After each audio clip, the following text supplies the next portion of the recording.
Sometimes the worst night of your life is only the beginning of the life you were meant to have. Claire Bennett kept repeating that sentence in her head as she stood frozen near the entrance of Bellamy's Steakhouse in downtown Chicago, trying not to panic while cold February rain dripped from the edges of her coat onto the polished marble floor beneath her shoes. The restaurant looked nothing like the places she normally went to. Crystal chandeliers glowed above crowded tables.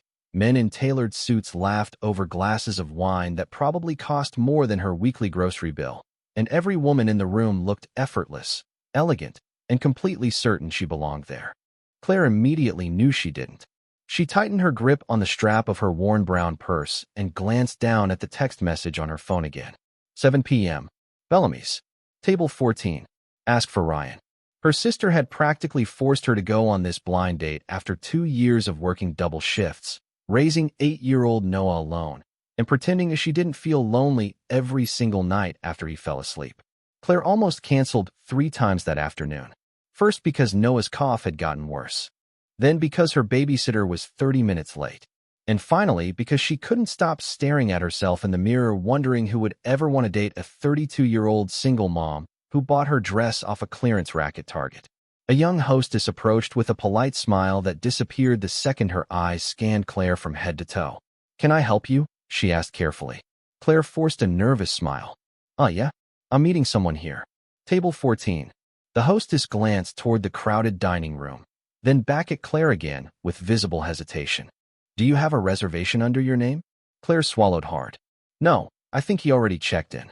Before the hostess could answer, another employee leaned closer and whispered something into her ear while glancing directly at Claire. The hostess's expression changed immediately. "I'm sorry, ma'am, but Bellamy's has a dress code." Claire blinked in confusion. "What?" "Guests are expected to meet a certain standard for evening dining." Heat rushed into Claire's face so fast it almost hurt. She looked down at her simple navy dress and clean white heels, suddenly feeling cheap and exposed under the golden lights of the restaurant. A few nearby guests had already started watching. I checked online," Claire said quietly. "It said business casual." "Yes," the hostess replied stiffly, "but management reserves the right to refuse service." Claire's stomach dropped. She knew that tone. It was the same tone people used when they saw her paying with coupons at the grocery store, or when school moms realized she worked weekends cleaning office buildings downtown. She opened her mouth to apologize even though she hadn't done anything wrong, but then a deep, calm voice interrupted from behind her. "If there's a problem with the dress code, then half the men in this room should be asked to leave too." The hostess immediately straightened. Claire turned slowly and saw him standing only a few feet away. Tall, dark gray suit, broad shoulders, sharp jawline. The kind of man who looked completely comfortable in places like this. His expression remained calm, but his eyes were cold enough to silence the entire front entrance. "Mr. Cole," the hostess said nervously. Ethan Cole barely looked at her. His attention stayed on Claire instead. Not judging, not pitying, just watching her like she was the only honest thing in the room. "She's with me," he said simply. Claire's eyes widened. "Oh no, I think there's been a mistake. Table 14, right?" he asked. Claire hesitated. "Yeah." A slow smile touched the corner of his mouth. "Then you're exactly where you're supposed to be." Claire stared at Ethan for several seconds, convinced there had to be some misunderstanding, but before she could say another word, he gently motioned toward the dining room as if this entire situation was perfectly normal. "Come on," he said calmly. "Our table is waiting." The hostess stepped aside immediately, her face pale with embarrassment, and Claire suddenly became aware of every pair of eyes following them across the restaurant. Her pulse hammered in her chest as she walked beside Ethan between tables glowing with candlelight and expensive wine glasses. She could not understand why this stranger had stepped in for her, and somehow that made her even more nervous. "You really do not have to do this," she whispered once they reached the table near the windows overlooking the rainy Chicago streets below. Ethan pulled out her chair for her. "Do what?" "Pretend to know me." His mouth curved slightly. "Maybe I do know you." Claire let out a small, awkward laugh as she sat down. "Trust me, you do not." For the first time, Ethan smiled fully, and something about it caught her off guard. It was not arrogant like the smiles she usually saw from wealthy men downtown. It looked tired, real, like he had forgotten how to smile until that exact moment. Claire Bennett, she said finally, trying to steady herself. I am guessing you are not Ryan. No. Ethan replied smoothly as he took the seat across from her. Definitely not Ryan. A waiter appeared almost instantly beside the table. Good evening, Mr. Cole. Claire noticed the immediate respect in the man's voice. Ethan barely glanced at the menu before handing it back. Whatever the chef recommends. Then he looked at Claire. And for you. She froze. She had glanced at the prices earlier near the entrance and almost had a heart attack over a $48 steak. Her weekly gas bill was lower than some of the appetizers here. Honestly, she admitted quietly, I might just stick with water. Ethan studied her face for a moment, and somehow she felt more exposed by his silence than she had during the humiliation at the front entrance. But instead of looking amused, his expression softened. Then water it is, he said gently, handing the menu back without another question. Claire relaxed a little. Most men would have tried too hard after that. Tried to impress her. Tried to show off. Ethan didn't either. For several minutes they talked awkwardly, but easily at the same time. Claire told him she worked at a pediatric clinic during the day and cleaned office buildings 3 nights a week. Ethan listened carefully, not with fake politeness, but with actual attention, like every detail mattered. It had been years since someone listened to her that way. That sounds exhausting, he said quietly. Claire shrugged. You do what you have to do when you are a mom. Something changed in Ethan's expression at the word mom. Not judgment. Curiosity. Before he could ask anything else, a loud male voice suddenly interrupted from behind them. Claire. Her stomach dropped instantly. She turned and saw a tall man in a navy blazer staring at her in confusion beside the table. Ryan. And judging by the irritated expression on his face, he had already figured out something was wrong. I have been waiting 20 minutes, he said sharply. Then his eyes moved to Ethan sitting across from her. Seriously? Claire stood so fast her chair nearly scraped the floor. Ryan, I am so sorry. I think I accidentally sat at the wrong table. Ryan laughed once under his breath, but there was nothing kind about it. Yeah, apparently. Claire immediately felt herself shrinking under the attention of nearby diners again. It was an honest mistake, she said softly. Ryan crossed his arms. Honestly, I should have known this would happen. My sister warned me this setup was probably not a great idea. Ethan leaned back slightly in his chair, watching silently now. Claire forced herself to stay calm. What is that supposed to mean? Ryan looked her over slowly, and his voice dropped lower. Come on, Claire.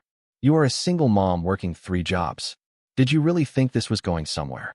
The words hit harder than she expected, mostly because part of her feared they were true.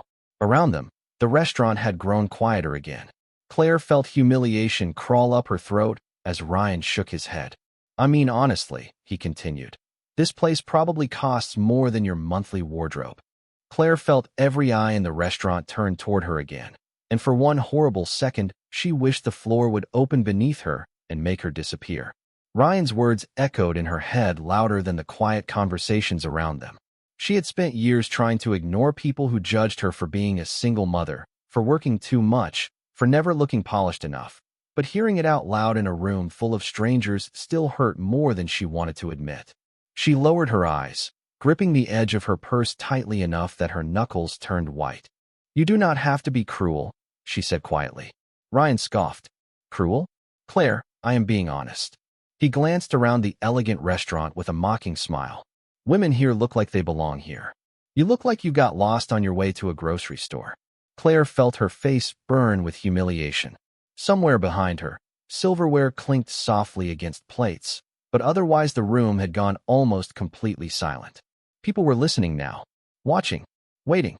Ryan shook his head again. And now you are sitting with another guy before I even show up? Seriously? It was an accident, Claire whispered. Sure it was. Then Ryan looked directly at Ethan for the first time. Look, man, whatever this is, you can have it. I am not signing up to raise somebody else's kid. Claire inhaled sharply as if the words physically hit her chest. For a second, she could not even breathe. That sentence hurt more than all the others because Noah was the best thing in her life. The thought of anyone speaking about her son like he was baggage made something inside her crack quietly. Across the table, Ethan's expression changed completely. The warmth disappeared from his face, replaced by a calm coldness that somehow felt far more intimidating than yelling ever could. He stood slowly from his chair, straightening the sleeve of his suit with controlled composure. Ryan gave a short laugh. What? You are really going to defend this? Ethan finally spoke, his voice low and steady. No, Ryan smirked slightly. Good. Ethan took one small step closer. I am going to defend a woman who has shown more dignity in the last 5 minutes than you probably have in your entire life.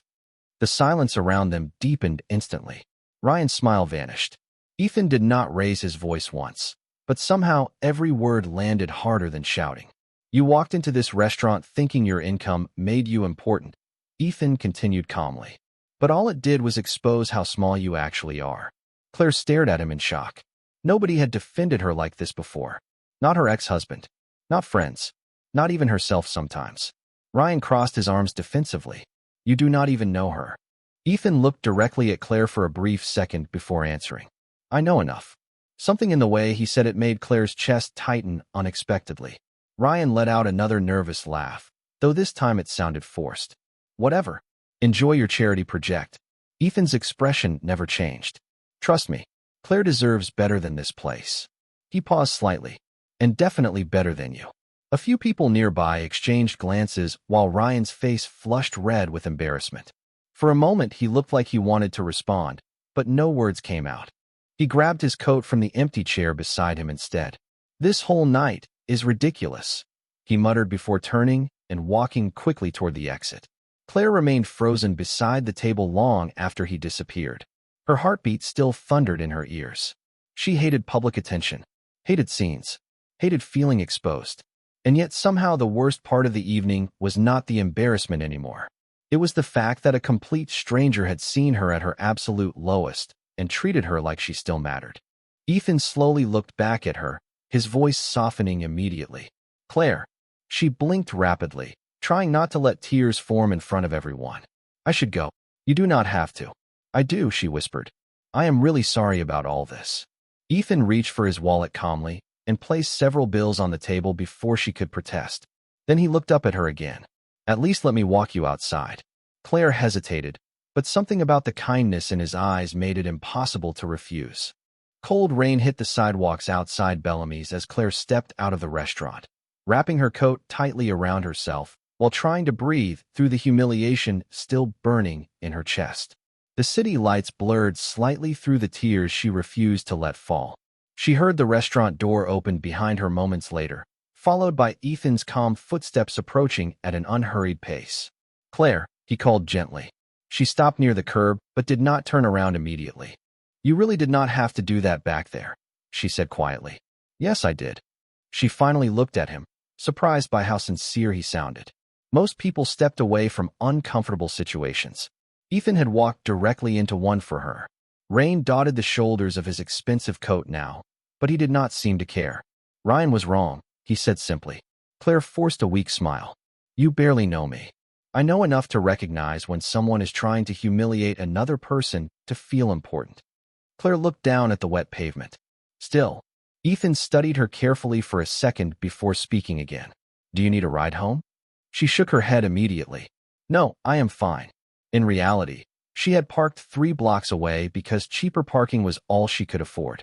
But after tonight, pride was the only thing she still had left. Ethan nodded once, respecting the answer without pushing further. That alone surprised her too. Most men either tried too hard or disappeared completely. Ethan somehow did neither. A taxi pulled up near the curb, splashing rainwater onto the street beside them. Claire glanced toward it before looking back at him awkwardly. Thank you, she said softly. For what? For making tonight a little less terrible. For the first time since she met him, Ethan laughed quietly under his breath. That might be the nicest review I have ever received. Claire smiled despite herself, and for a brief second the tension between them eased. Then her phone suddenly vibrated in her purse. The moment she saw the caller ID, her stomach tightened. Mrs. Alvarez. Her babysitter never called this late unless something was wrong. Claire answered immediately. Hello. Claire. Honey. Noah woke up coughing again. The older woman said anxiously over the phone. I think his fever is getting higher. Claire's entire expression changed at once. Ethan noticed immediately. I will be there in 15 minutes, Claire said quickly before hanging up. She shoved the phone back into her purse with trembling fingers. My son is sick. she explained quietly. I need to go. Ethan's face softened again at the mention of her child. Is he okay? I do not know. Claire tried to steady her breathing. He has been fighting this cough for over a week. Without hesitation, Ethan stepped closer to the curb and raised his hand toward the waiting taxi. I will take you. You really do not have to keep rescuing me tonight. Claire, he said calmly, opening the cab door for her. This is not a rescue. Something about the way he said it made her pause. There was no pity in his voice. No arrogance. Just quiet certainty. A few minutes later, they were moving through rain-covered Chicago streets while soft jazz played low from the taxi radio. Claire sat stiffly beside the window at first, embarrassed by everything that had happened. But somehow Ethan's presence felt strangely calming instead of awkward. How old is your son? He asked after a while. 8. A small smile touched Claire's lips despite her worry. His name is Noah. He is obsessed with dinosaurs and pancakes. Ethan smiled faintly. That sounds like a solid combination. Claire laughed softly before catching herself. It startled her how natural talking to him already felt. Outside, downtown skyscrapers slowly faded into quieter neighborhoods lined with old apartment buildings and corner stores glowing under neon signs. Ethan glanced out the window briefly, then back at her. You work at a pediatric clinic, right? Claire nodded. Reception during the day, cleaning offices at night. Ethan looked at her for a moment longer than before. Not with sympathy, with admiration. That is a lot for one person. Claire shrugged lightly. When you are a parent, you figure it out. The taxi finally stopped outside her small brick apartment building. Claire reached for her purse quickly. I can pay for my half. Ethan looked genuinely confused. Claire, I mean it. I know you do. He gave the driver his card anyway before opening the door for her once more. Rain still poured outside, colder now than before.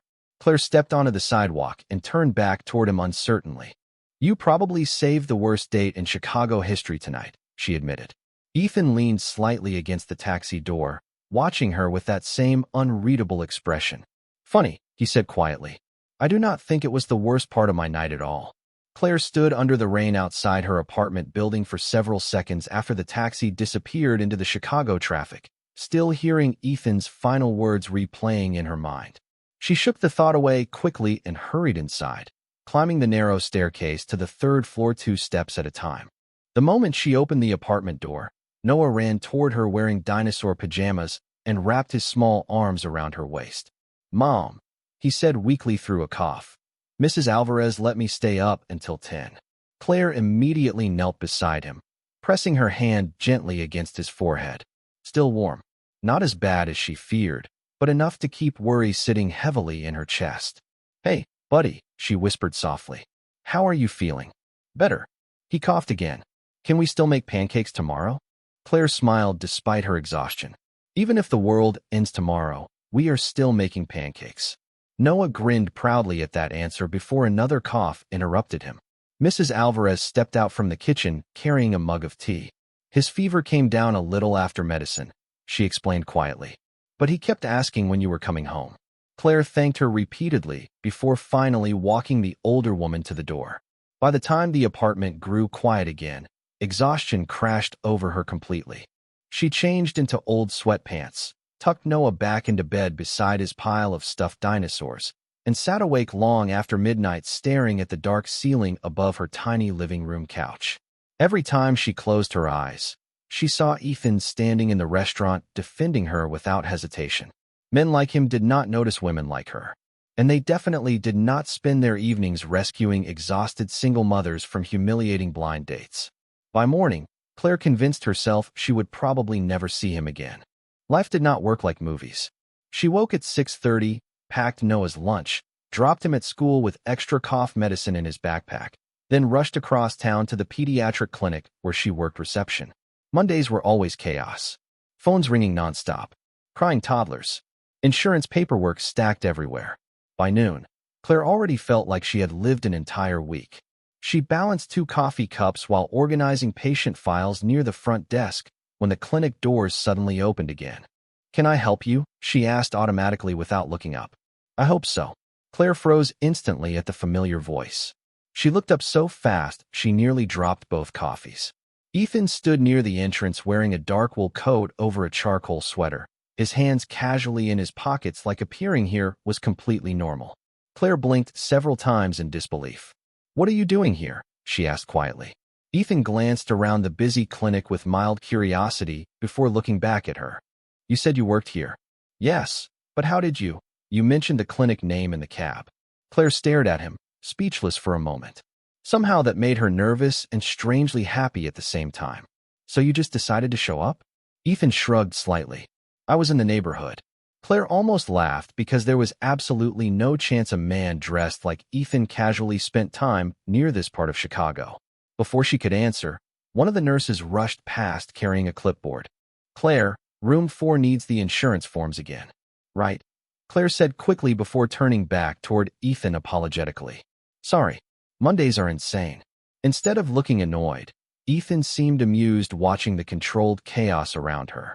A little girl holding a stuffed rabbit waved shyly at him from across the waiting room, and to Claire's surprise, Ethan waved back awkwardly.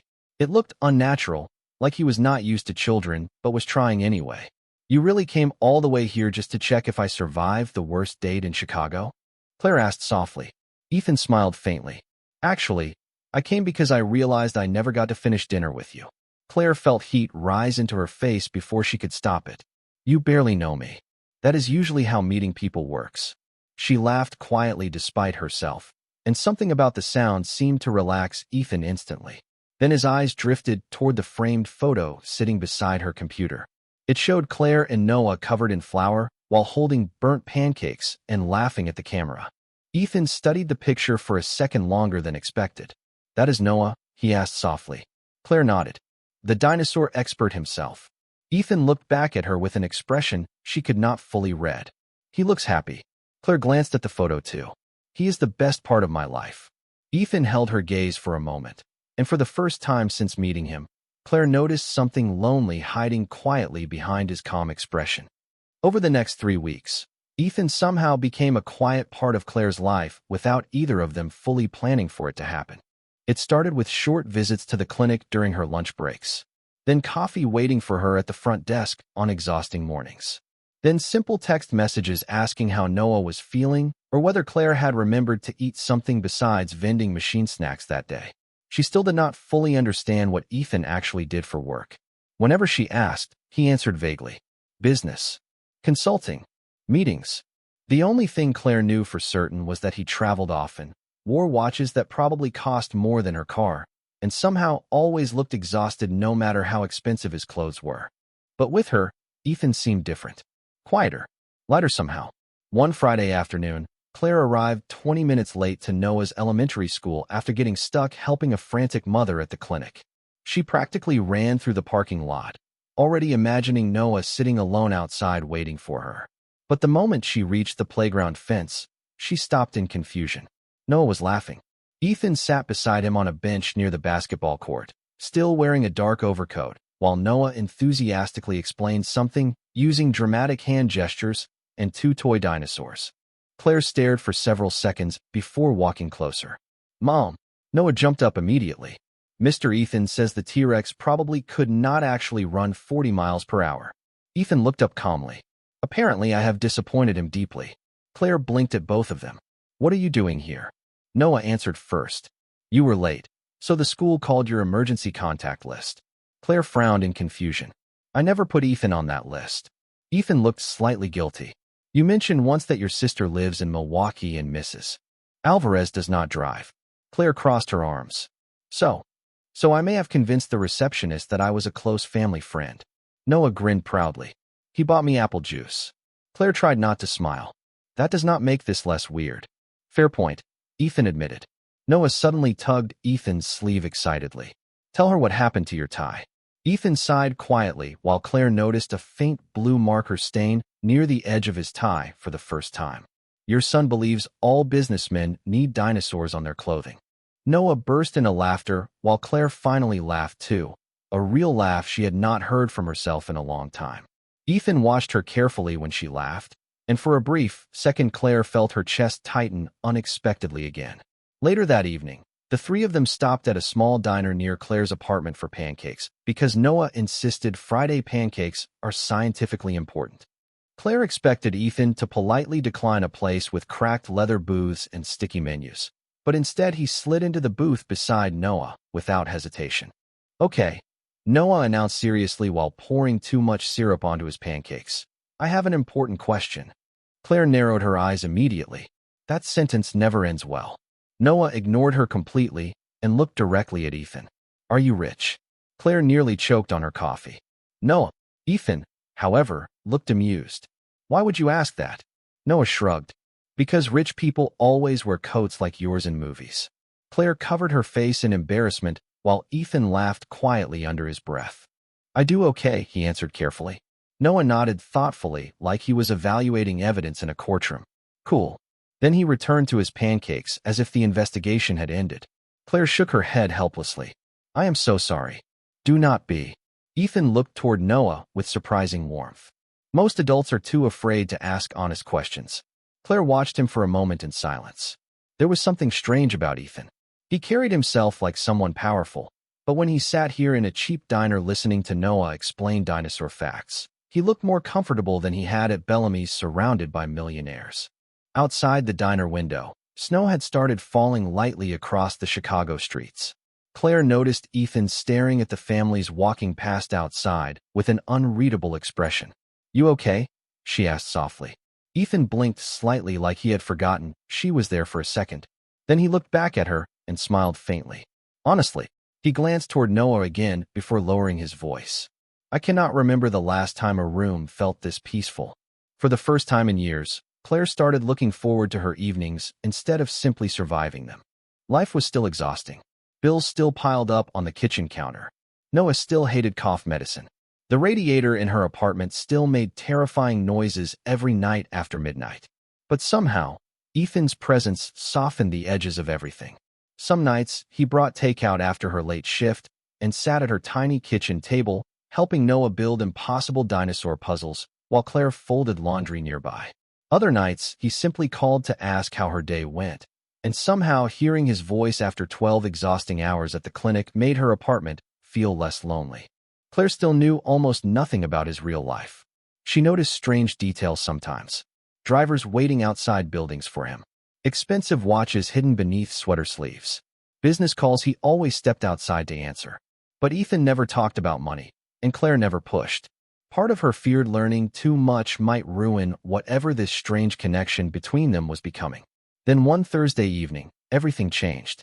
Claire had just finished helping Noah with homework when someone knocked at the apartment door.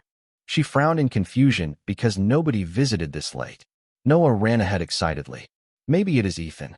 But when Claire opened the door, her entire body went still. A tall blonde woman stood in the hallway wearing a cream-colored coat that probably cost more than Claire's monthly rent.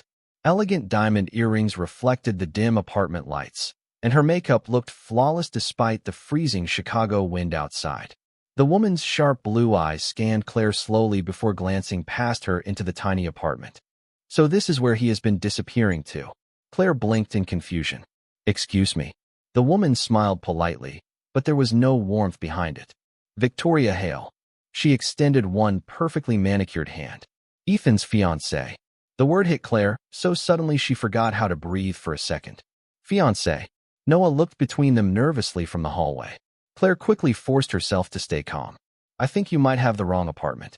"No." Victoria's smile widened slightly. "I definitely do not." Claire's stomach tightened painfully. "Ethan never mentioned a fiancé." "That does not surprise me." Victoria glanced around the apartment again. "He has been acting strange lately." Claire folded her arms instinctively. "What exactly are you doing here?" Victoria finally lowered her voice slightly. "I came because Ethan is making reckless decisions, and I wanted to see for myself what could possibly distract him this much." Claire stared at her in disbelief. "Distract him?" "Claire, right." Victoria tilted her head sympathetically in a way that somehow felt insulting. "I am sure you are very nice. But Ethan belongs in a completely different world than this." Claire felt heat rise into her face. "You do not know anything about me." "Actually, I know quite a bit." Victoria's eyes drifted toward Noah, standing quietly near the couch. Single mother. 2 jobs. Small apartment. Struggling financially. Claire immediately stepped slightly in front of Noah without realizing it. Victoria noticed the movement and sighed softly. Relax. I am not judging you. But every word she spoke sounded exactly like judgment. Then why are you here? Claire asked quietly. Victoria hesitated for the first time. Because Ethan Cole is not just some businessman. Claire froze. Ethan Cole. The name sounded familiar suddenly, though she could not place it immediately. Victoria pulled out her phone and turned the screen toward her.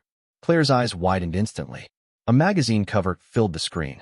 Ethan Cole, the billionaire who rebuilt Chicago tech. Beneath the headline was a photograph of Ethan standing in front of cameras wearing the same calm expression Claire had come to know so well. Her chest tightened painfully. Billionaire. Claire looked back up slowly. You are lying. I wish I was. Victoria slipped the phone back into her purse. Claire, men like Ethan do not date women like us because they suddenly want ordinary lives. They do it because ordinary people make them feel normal for a little while. Claire felt sick hearing the words because part of her already feared they might be true. Victoria's expression softened slightly. Eventually, he will go back to his real world. And when he does, you and your son will be the ones hurt by it. Silence filled the apartment. Noah quietly picked up his backpack and disappeared into his bedroom, sensing tension even if he did not fully understand it. Claire stood motionless near the door while her heart pounded harder with every second. Victoria adjusted her coat before stepping backward into the hallway again. For what it is worth, she said calmly, I do not think Ethan meant for this to become serious. Then she gave Claire one final sympathetic smile that somehow hurt worse than cruelty before walking away down the hallway. Claire slowly closed the apartment door and leaned against it, staring blankly at the floor while one terrible realization repeated endlessly in her mind. She had fallen for a man she never truly knew at all. Claire barely slept that night.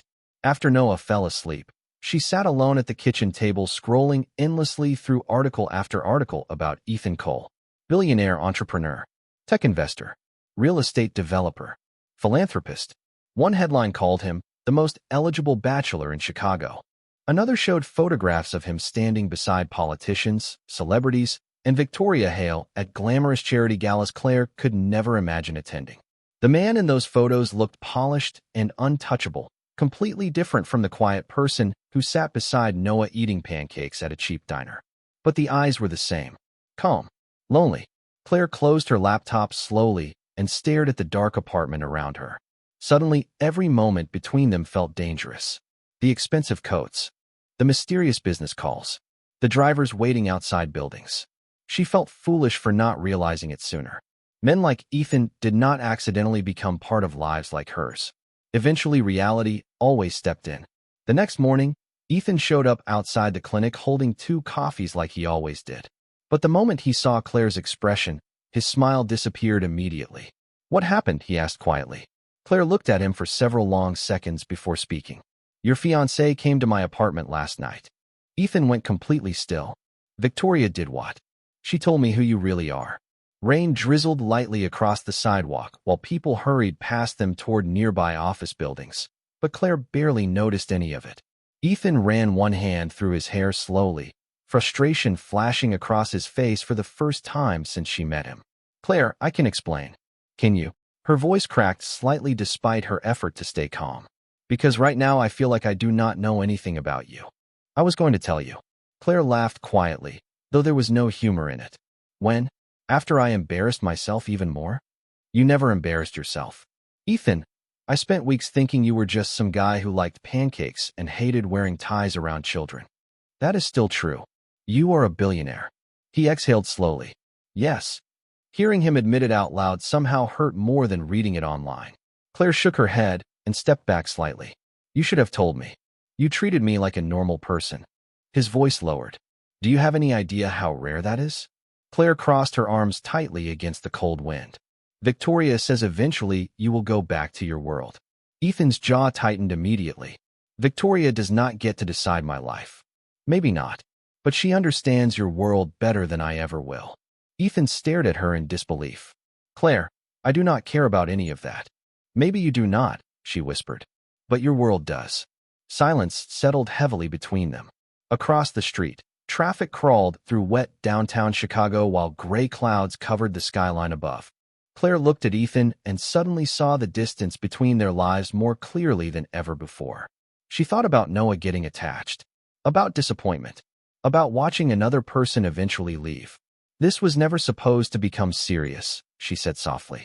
Ethan looked stunned. That is not true. Then why hide who you were? He opened his mouth to answer, but nothing came out immediately. Claire nodded sadly because his silence already felt like enough. Exactly. Claire, listen to me. Ethan stepped closer, his voice desperate now in a way she had never heard before. The reason I did not tell you is because every time people hear my last name, they stop seeing me. They see money, business deals, headlines. But with you and Noah, his voice softened painfully. I finally felt normal again. Claire felt tears burn behind her eyes, but she forced herself to stay steady. And maybe that is the problem. Ethan frowned. What does that mean? You needed an escape. She swallowed hard. But Noah and I cannot survive being somebody's temporary escape from reality. Ethan looked genuinely hurt by the words. You think that is what you are to me? Claire wanted to say no. Every part of her wanted to believe him. But fear spoke louder than hope now. I think, she whispered carefully, that eventually men like you wake up and realize women like me do not fit into your life. Ethan stared at her as rain soaked slowly into the shoulders of his coat.